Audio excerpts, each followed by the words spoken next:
Hello बच्चों, आज मैं राजेंद्र यादव के उपन्यास सारा आकाश के पार्ट 8 की कहानी की विस्तृत व्याख्या समझाऊंगा।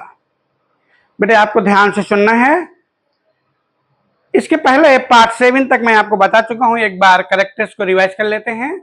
सारा आकाश पार्ट 8। बाबूजी, धीरज, समर, कुंवर तथा मुन्नी के पिता, अम्मा बाबूजी की पत्नी, धीरज बाबूजी तथा अम्मा का बड़ा बेटा, भाभी धीरज की पत्नी। समर उपन्यास का मुख्य कैरेक्टर, इंटर की परीक्षा देने वाला है। प्रभा समर की पत्नी है, मैट्रिक पास है, देखने में सुंदर है, घर का कामकाज बहुत अच्छे ढंग से करती है। मुन्नी अम्मा बाबूजी की पुत्री, 4 भाइयों के बीच में अकेली है। और मामा जी चंदन है, इन्होंने ही समर का विवाह कराया था। बेटा मैंने अपने शब्दों में कहानी को लिखने का प्रयास किया है और आपको ध्यान से सुनना है। एग्जामिनर कोई भी क्वेश्चन अगर बनाएगा तो इसी कहानी से होकर वो क्वेश्चन निकलेगा, इसलिए आपको कहानी ध्यान से सुननी है। मैंने बताया पार्ट 7 के अंत में कि जब घर के सारे लोग प्रभा को तरह तरह के उलाहने देने लगे, और न केवल प्रभा को बल्कि प्रभा के परिवार के विषय में भी, उनके मम्मी पापा के विषय में भी कुछ न कुछ बोलने लगे, तो समर से रहा नहीं गया। वो कमरे में गया और उसने एक तमाचा प्रभा के लगा दिया, जिससे प्रभा की सारी उंगलियां छिप गईं, सारी उंगलियां उसके गाल में छिप गईं। और उसने तमाचा लगा तो दिया, लेकिन उसे बहुत आघात हुआ, उसे अंदर से बहुत पीड़ा हुई। तभी तो उसने अपने लिए स्वयं बोला, नीच, कायर, कमीने, यही तेरा आदर्शवाद है। अर्थात भाभी के भड़काने पर, अन्य लोगों के द्वारा तरह तरह की बातें करने पर उसने उसको तमाचा मार तो दिया, लेकिन अंदर से उसे बहुत पीड़ा हुई। बेटा कहानी को ध्यान से सुनिए। उस दिन मुन्नी ने समर से पूछा, क्यों भैया, तुम्हारे इम्तिहान कब से हैं? आपकी परीक्षा कब से है? समर को इम्तिहान की तारीख याद ही नहीं आई। उसे लगा वो कहीं पागल तो नहीं हो रहा है। जितना ही वह स्वयं को समझाता कि वह पागल नहीं है, उतना ही उसके भीतर यह विश्वास जमाता जाता कि वो पागल होता जा रहा है। मिट्टी के ढेले के बने गणेश जी की घटना याद कर वह अपने व्यवहार के संबंध में सोचने लगा। क्या प्रभा के प्रति उसका व्यवहार उचित था? क्या प्रभा को तमाचा मारना चाहिए था? यह बात उसे बार बार कचोट रही थी। इस घटना के दूसरे दिन बाहर निकलने की उसकी हिम्मत नहीं हुई, घर वालों से आंख मिलाने की हिम्मत नहीं थी। अतः वह पूरे दिन निरुद्देश्य और निर्लक्ष्य घूमता रहा। न उसका कोई उद्देश्य था, न उसका कोई लक्ष्य था। बिना किसी उद्देश्य के वह इधर उधर घूमता रहा। पार्क में बैठे बैठे अपने में डूबा सोच रहा था कि बात बात पर चिड़चिड़ाना, दूसरों को कष्ट पहुंचाकर आनंद लेना, मारपीट करना, लड़ना, रोना, पढ़ाई में मन न लगना, आखिर उसे ये सब क्या हो रहा है? उसकी इस हरकतों को देखकर कोई भी उसे पागल ही कहेगा। उस दिन उसने फिर से संकल्प लिया कि वह घर बाहर सब भूलकर पढ़ाई में मन लगाएगा। उस दिन में उसमें सचमुच परिवर्तन आ गया। वो बलपूर्वक पढ़ने लगा, यानी मन लगाने लगा पढ़ने में। घर से दूर रहता और अपना अधिकांश समय दिवाकर के यहाँ व्यतीत करता। दिवाकर अपने शिरीष भाई साहब की बड़ी श्रद्धा और गर्गद भाव से समर को बताया करता था। फिर एक बात सुन लीजिए। दिवाकर अपने शिरीष भाई साहब की बात बड़ी श्रद्धा और बड़े प्रेम से समर को बताया करता था। उसने समर को उनसे मिलाने की बात भी की थी। समर को उनसे मिलने की कोई खास उत्सुकता नहीं थी। सभी को आश्चर्य था कि समर को पढ़ते रहने का कौन सा नशा छा गया है। सभी लोग सोचने लगे कि आखिर क्या हो गया है कि समर अचानक इतना पढ़ने लगा है, समर अचानक इतना पढ़ने लगा है, ये ऐसा क्यों हुआ? बेटा मैं आपको बता दूं, दिवाकर समर का मित्र है। उस दिन की घटना पर किसी ने कोई बात नहीं की। प्रसव के बाद से, यानी बेटी को जन्म देने के बाद से भाभी ने काम करना बिल्कुल ही छोड़ दिया था। मुन्नी या तो उनकी बच्ची को खिलाती या गुमसुम पड़ी रहती। गुमसुम पड़ी रहती यहाँ पर बेटा वर्ड नोट कीजिए, क्योंकि मुन्नी को बहुत कष्ट था कि उसकी भाभी प्रभा के साथ, सारे घर के लोगों के साथ साथ मेरे भैया अर्थात उसका पति समर भी उससे गलत व्यवहार कर रहा है। माँ जी के हाथ में माला थी, सारा काम अकेली प्रभा पर आ पड़ा। कभी कभी उसका पत्र आता जो बिना पढ़े उसे नहीं दिया जाता था। यानी उसके मायके से जब पत्र आता तो पहले लोग उसको पढ़ लेते और पढ़ने के बाद तब उसको देते। जब वह किसी को पत्र डालने के लिए कहती तो वह पत्र भी पानी से खोलकर पढ़ लिया जाता, यानी उस पत्र को बंद किया जाता था। तो पहले अंतर्देशी पत्र होते थे, वह बंद किए जाते थे और वहां पर पानी लगाओ तो वो खुल जाता था। उसी तरीके से पहले उस पत्र को खोलकर पढ़ा जाता, उसके बाद तब वो पत्र दिया जाता कि जाए और यह पत्र पोस्ट ऑफिस में डाल दें।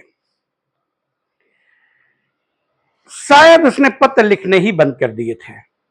एक दिन समर ने अम्मा को कहते सुना, क्यों री बहू, तू चिट्ठी विट्ठी नहीं डालती? इनके पास तेरे बाप की चिट्ठी आई है, पूछा है कहीं तू बीमार तो नहीं है। समझिए जरा क्या बोली उनकी माँ।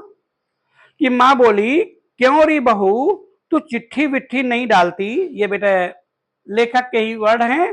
चिट्ठी विट्ठी नहीं डालती, इनके पास तेरे बाप की यानी तेरे पिताजी की चिट्ठी समर के पिताजी के पास आई है, पूछा है कहीं तू बीमार तो नहीं है। प्रभा चटनी पीस रही थी, उसने कहा, आप देख ही रही हैं सब ठीक है। उसने कहा कि जो कुछ हो रहा है ठीक है और मुझे क्या बताना, मेरे साथ जो भी है वो सब आप देख रही हैं और सब कुछ ठीक है, मुझे अपनी तरफ से कुछ नहीं बताना, आप सब कुछ जानती हैं। समर का सारा काम वही करती थी। रात को पानी का लोटा भरकर रख जाती, घर में गुड़ की चाय बनने पर उसके लिए भी पहुंचा आती। पहले समर खाने के लिए मुन्नी को आवाज लगाता था, पर अब वही खाना लगा देती और रोटी की चाह में वो थाली सरका देता, लेकिन ये नहीं कहता कि रोटी मुझे दीजिए। जो चीज कम होती वह स्वयं उसे दे देती। अब झिझक नहीं होती थी, उसे लगता था कि यह क्रम जिंदगी भर चलाया जा सकता है। वास्तव में बोलने के सिवाय उसके सारे काम हो रहे थे।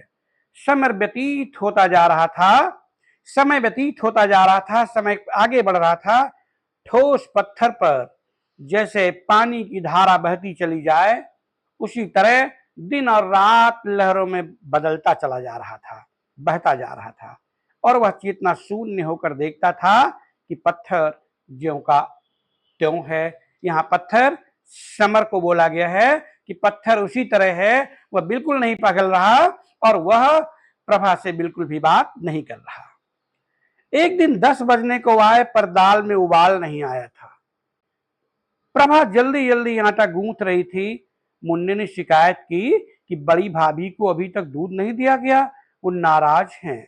प्रभा ने मुन्नी से कहा कि दूध चूल्हे के पीछे रखा है, वो जाकर भाभी को दे आए। मुन्नी ने देखा कि दूध वहां फैला पड़ा था, बिखरा पड़ा था। प्रभा ने कहा, उसने तो ठीक से रखा था पर पता नहीं कैसे गिर गया। वो जल्दी जल्दी आटे सने हाथों से उसे समेटने लगी। अगर मां से देर से खाना बनने की शिकायत कर रहा था। दूध फैला देखकर उसने शोर मचाया। अमर मां से देर से खाना बनने की शिकायत कर रहा था। दूध फैला देखकर उसने शोर मचाया।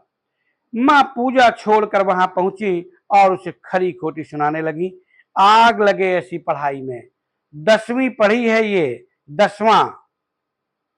फिर सुनिए अम्मा ने जो वर्ड बोले, आग लगे ऐसी पढ़ाई में, 10वीं पढ़ी है ये, 10वां।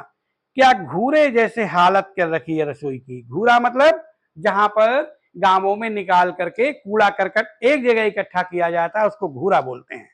तो बोला कि रसोई की हालत घूरे जैसी कर रखी है। समर झगड़े को बीच में छोड़कर कॉलेज चला गया। 2-1 पीरियड खाली देख कर घर लौटा तो देखा उसके कमरे में खाना ढका रखा है। जल्दी जल्दी खाया और भाग गया, पर घर की हवा से इतना जरूर लग गया कि बाद में उस बात पर खूब महाभारत हुआ होगा, यानी दूध फैल जाने वाली बात पर खूब लड़ाई झगड़ा हुआ होगा, ऐसा समर को एहसास हो गया। फरवरी शुरू हो गई थी, सर्दी बहुत पड़ रही थी। मार्च में परीक्षा थी, अतः फरवरी में तैयारी के लिए छुट्टी हो गई थी। वो पढ़ना चाहता था, पर घर पर तो नहीं पढ़ सकता था, क्योंकि कभी कोई हंगामा होता रहता था तो कभी कोई काम निकल आता। प्रभा का चेहरा सदैव ही अपरिवर्तनीय और भाव शून्य दिखाई देता, यानी जैसा चेहरा उसी तरह का, उसमें कोई न भाव खुशी के और न कोई भाव गम के, बिल्कुल सम स्थिति में रहती, जैसे वह पत्थर की बनी हो। समर दिवाकर के घर पढ़ता था। वे दोनों कभी कभी किसी प्रोफेसर के पास पूछने भी चले जाते थे। अलग कमरा और शांति के कारण कभी कभी वह सो भी, कभी कभी वहां उसके दोस्त के घर में शांति रहती थी, अलग कमरा होता था, तो वहीं पर सो भी जाता था।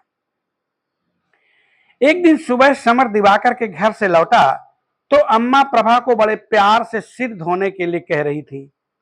अम्मा के स्वर में न गुस्सा था और न ताना, अतः उसने कहा, अम्मा जी अब तुम ही बताओ किस बखत धोऊं। अम्मा जी तुम ही बताओ कि किस समय मैं अपने बाल धुल लूं।